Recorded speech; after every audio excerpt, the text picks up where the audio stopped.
ರಾಜ್ಯದ ಜನತೆಗೆ ನಮಸ್ಕಾರ.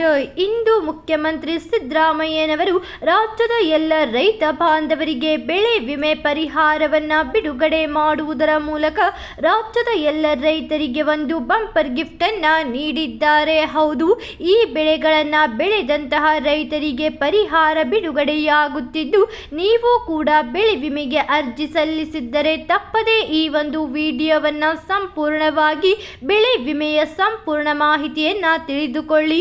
ಅದಕ್ಕೂ ಮುಂಚೆ ಈ ಒಂದು ವಿಡಿಯೋವನ್ನ ಲೈಕ್, ಶೇರ್, ಸಬ್ಸ್ಕ್ರೈಬ್ ಮಾಡುವುದನ್ನ ಮರೆಯಬೇಡಿ. ಹೌದು ಸ್ನೇಹಿತರೆ, 2023 ಅಡಿಯಲ್ಲಿ ರೈತರು ಅಕಾಲಿಕ ಮಳೆ ಮತ್ತು ಪ್ರಾಕೃತಿಕ ವಿಕೋಪದಿಂದ ಬೆಳೆ ನಷ್ಟವನ್ನ ಅನುಭವಿಸಬೇಕಾಯಿತು.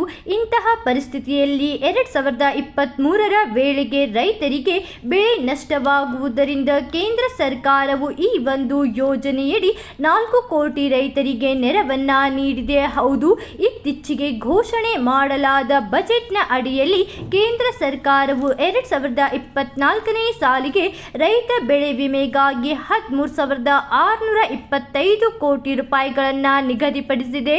ಹೌದು, ಪ್ರಧಾನ ಮಂತ್ರಿ ಫಸಲ್ ಬಿಮಾ ಯೋಜನೆಯಡಿ ಕೇಂದ್ರ ಸರ್ಕಾರವು ಬೆಳೆ ವಿಮೆ ಪರಿಹಾರವಾಗಿ ಒಟ್ಟು 13,625 ಕೋಟಿ ರೂಪಾಯಿಯನ್ನ ನಿಗದಿಪಡಿಸಿದೆ. ಹೀಗೆ ಒಟ್ಟು ದೇಶದ 4 ಕೋಟಿ ರೈತರಿಗೆ ಈ ಯೋಜನೆಯಡಿಯಲ್ಲಿ ಪರಿಹಾರವನ್ನ ನೀಡಲಾಗುತ್ತಿದೆ.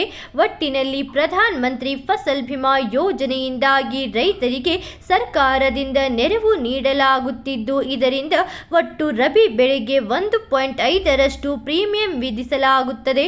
ಅದೇ ರೀತಿ ಖಾರಿಫ್ ಬೆಳೆಗೆ 2% ಪ್ರೀಮಿಯಂ ಅನ್ನು ವಿಧಿಸಲಾಗುತ್ತದೆ. ಉಳಿದ ಎಲ್ಲ ಪ್ರೀಮಿಯಂ ಮೊತ್ತವನ್ನು ಸರ್ಕಾರವೇ ಎಲ್ಲ ರೈತರಿಗೆ ಭರಿಸಿಕೊಡುತ್ತದೆ.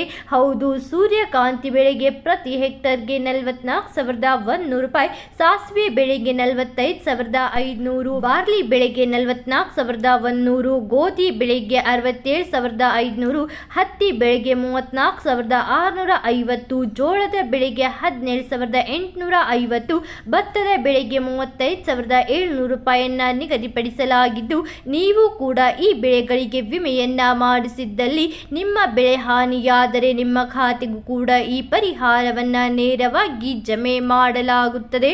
ಹೌದು ಸ್ನೇಹಿತರೆ, ನೀವು 1.5% ಹಾಗೂ 2% ಪ್ರೀಮಿಯಂ ಮೊತ್ತವನ್ನು ಪಾವತಿಸಿದರೆ ನಿಮಗೆ ಇಷ್ಟೆಲ್ಲ ಪರಿಹಾರವನ್ನ ನೇರವಾಗಿ ಜಮೆ ಮಾಡಲಾಗುತ್ತದೆ.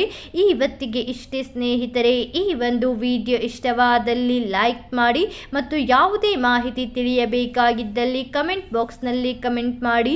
ನೀವು ಇನ್ನೂ ಆದರೂ ಕನ್ನಡ ಸುದ್ದಿ ಚಾನೆಲ್ ಅನ್ನು ಸಬ್ಸ್ಕ್ರೈಬ್ ಮಾಡಿಲ್ಲವೆಂದರೆ ಈ ಕೂಡಲೇ ಸಬ್ಸ್ಕ್ರೈಬ್ ಮಾಡಿಕೊಳ್ಳಿ ಹಾಗೂ ಈ ಒಂದು ವಿಡಿಯೋವನ್ನು ನಿಮ್ಮ ಎಲ್ಲ ರೈತ ಸ್ನೇಹಿತರೊಡನೆ ಶೇರ್ ಮಾಡುವುದನ್ನು ಮರೆಯಬೇಡಿ. ವಿಡಿಯೋವನ್ನು ಸಂಪೂರ್ಣವಾಗಿ ನೋಡಿದ್ದಕ್ಕೆ ಧನ್ಯವಾದಗಳು ಸ್ನೇಹಿತರೆ.